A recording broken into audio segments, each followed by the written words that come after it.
Surprisingly enough, the entire community of college football has been relatively quiet. Yes, I do understand the main part for that is because it's the off season. Overall though, I think we can come to an agreement. Things have been laying low. That was up until recently. Things are starting to pick back up because number one, the spring games are happening and you got spring practice, so there is some stuff to talk about. Also, it's been a couple of months since the last college football game and the fans are starting to get to the point where they're ready to talk about it again. One of the biggest moves that happened in the offseason was Notre Dame's head coach Brian Kelly leaving that program in the way he did and going to LSU. In my opinion, it was a good pickup for LSU, but the way he left Notre Dame, it was wishy-washy, but it's Brian Kelly, what do you expect? He did the same thing with Cincinnati, and I can't fault the man, he took a better job. LSU is the better program. It's the same thing with Lincoln Riley. Everyone's going to criticize him, but if you was in the same position, you would have done the same thing. Mr. Brian Kelly hasn't coached a single game, yet he has somehow, someway found a way to piss off college football fans all over the country. I'm mainly talking about Notre Dame because he threw some shots at them and they also fired back. Recently, he had an interview in which he basically stated that Notre Dame can't compete with schools across the country, including LSU. I don't want to say I can't believe he said it, at the same time, I can't believe he said that. We've got some stuff to talk about in today's video, but hold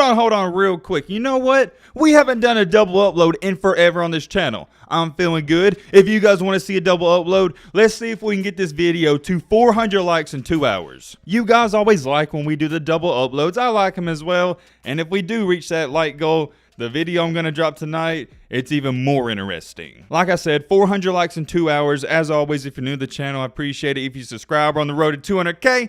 Without further ado, let's get into it. Good old Brian Kelly, no introduction needed, you know who this guy is. Before we talked about what he said as the LSU head coach, let's take a look at his Notre Dame resume. He coached right at 10 years for Notre Dame and he has a respectable record to show for it. Starting at the bottom in 2011 going up to 2021, he went 8-5, 12-1, 9-4, 8-5, 10-3, 4-8, 10-3, 12-1, 11-2, 10-2, and 11-2. When you see all those records, you're like, okay, that's not average or good, that's borderline great. I would have to agree with that, except he has 0 national championships to show for it. Just like Ricky Bobby said, if you're not first, you're last. So coming in second like they did to Alabama not too long ago, it's all for nothing. Looking back on it, it's hard to believe that Alabama-Notre Dame blowout championship game was nearly 10 years ago. That alone, now that I think about it, might be one of the most embarrassing performances I've ever seen in a championship game. I remember watching that game like it was yesterday. Alabama was by far the superior team. They was beating them 28-0 in the first half. I believe if Alabama wanted to, they could have won that game 70-7, and I'm not even exaggerating it, but that's a different conversation for a different day. Outside of going to that championship game, what has Brian Kelly really done? I'm not a Notre Dame hater, but I've been saying this for the last 8 to 10 years. They're one of the biggest fraudulent programs of all time, and I'm not talking about doing sneaky stuff. I'm talking about how everyone ranks them in the top 10 and they're not even that good. I've been so tired of seeing it time after time again where Notre Dame somehow sneaks into the playoff and gets creamrolled by a superior opponent. It's not just the playoff. Every single big game they played in with Brian Kelly, they lost. I believe the only time when they even beat Clemson was when DJ Uiagalelei, he had to play because Trevor Lawrence had the virus. What I'm trying to say is, and the reason I brought up the records in the first place, because looking at this, in the last 5 years, they're 10-3, 12-1, 11-2, 10-2, 11-2, but the record, it's fraudulent. It doesn't tell you the complete story and it gives you a false perception. Yes, Notre Dame has won 10 or more games in the past 4 to 5 years, but you put that same Notre Dame team in the SEC or even the Big 12, they're not even getting close to 10 wins. For example, last year's team went 11-1 in the regular season, but they didn't beat a single ranked team. They only played one ranked team throughout the season and they lost. They was 0-1. I don't really think Brian Kelly is overrated because many people are in the same boat as me. It's not really complicated. He's a good coach, not a great coach. I'm not even going to bring up and go over all the big time games. If you saw them, you know exactly what I'm talking about. We'd be having a completely different conversation if he'd keep them close. It's the fact of the matter that in these big games, it's not even competitive. But we know this though, right? We're used to Notre Dame disappointing us. Normally though, and in most circumstances, when a team is losing or they don't live up to the expectations, the coach, he takes the blame. That's the right thing to do. However, Brian Kelly has decided to take a different route. A couple of days ago, he was asked about how it's been at LSU, and here's what he had to say. It's been awesome because you've got incredible facilities, you've got players that want to be great. I want to be in an environment where I have the resources to win a national championship. Woo! Okay, little shots, not just little shots, but big shots at Notre Dame. One more time. He said he wants to be in an environment where he can win national championships.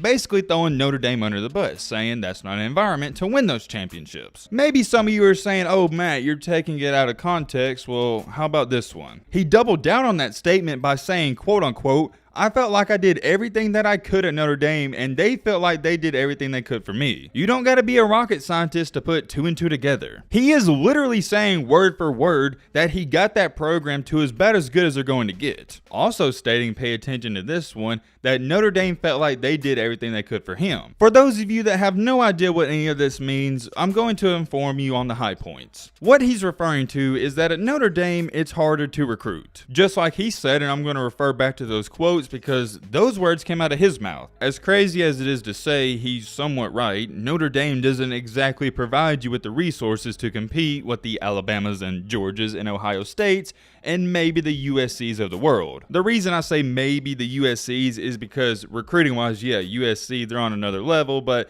they haven't put it together on the field quite yet. Going back to the recruiting thing, that's a major point and we gotta talk about it. I'm sure most of you know this, but Notre Dame is a prestigious academic school, so you gotta have good grades. I hate to break the bad news to you, but most of these college athletes that are trying to go to the NFL aren't too concerned about their grades. I know, right? It's a huge shocker. I thought all these Alabama players were going there to get a 4.0 GPA. Come on now, let's be real. These kids don't really care about class. Nobody does. That reason alone is a good enough reason to not go to Notre Dame. Another good reason is the weather. It's cold and miserable. I believe that one is self-explanatory. We would all rather play in warm weather than cold weather. The list goes on and on and on forever. I think you get the point. There's too many negatives about going there. They have good facilities. They don't have great facilities. It's not even comparable to the Southeast. Facilities play a bigger part in it than what some of you think. Let me give you an example to put it in a better perspective. Hypothetically speaking, let's say you get one free vacation a year, 1 week, and you can stay wherever you want. It doesn't matter, it's the same price. It's an all paid for vacation and you can stay literally wherever you want. You can stay at the crappiest place or the best place. Putting two and two together, that's what a scholarship is. It doesn't matter where you go, you're getting everything paid for. Well, I can't speak for you, but for me, if it's free no matter what, I'm going to choose the best of the best. I'm just going to bring up Alabama's because I've seen that one. If you haven't seen it, just Google it or you can watch a video on YouTube. It's insane. The facilities at Alabama makes Notre Dame's look like the chum bucket in SpongeBob. I'm not even talking about the weight room solely. That alone is unreal, but they also have swimming pools and hot tubs everywhere. Or it's a jacuzzi, whatever you want to call it, but here's the part that I'm like, okay, this separates the Bamas, LSUs, and the Georgias from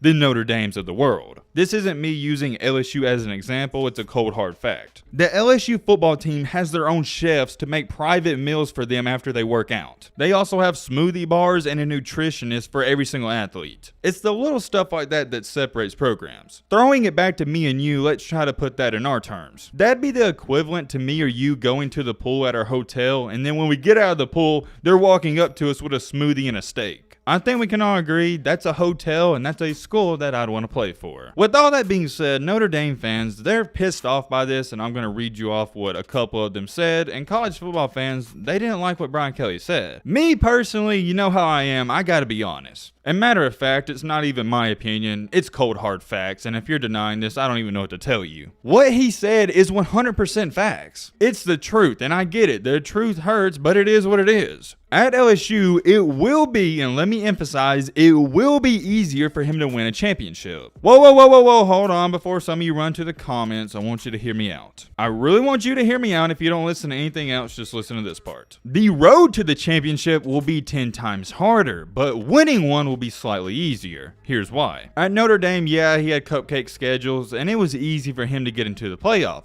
But every single time he did, they got crushed. Why did they get crushed? Because number one, they weren't used to that competition, and number two, they simply didn't have good enough players. At LSU, if he can somehow, some way get to a championship, he'll have a better chance because he has the players to compete. This isn't the NFL. All of these college football teams aren't equally talented. I don't care if you're Nick Saban. If you don't have the guys to compete, you will not win. If you don't want to take my word for it, go rewatch the Alabama-Cincinnati game and the Michigan-Georgia game in the playoffs. I'm not talking about one or two. If you don't have 5, 6, 7, 8, 4 and 5-star recruits on your team, you don't even have a chance. One thing we got to give him credit for is Brian Kelly. Maybe his best attribute is he is a good recruiter. Do I think he's a great coach? You know where I stand on this. Absolutely not. He's going to have to prove something to me. I don't believe in Brian Kelly winning a championship, and if he does win a championship at LSU, I would be more than shocked. But what I'm saying is, and if you really think about it, it will be slightly easier for him to win a championship. Not to get to one, but win one. Here's what some Notre Dame fans had to say about his statement in those interviews. Quote unquote, Brian Kelly's like, look, I'm not going to say anything bad about Notre Dame and why I left.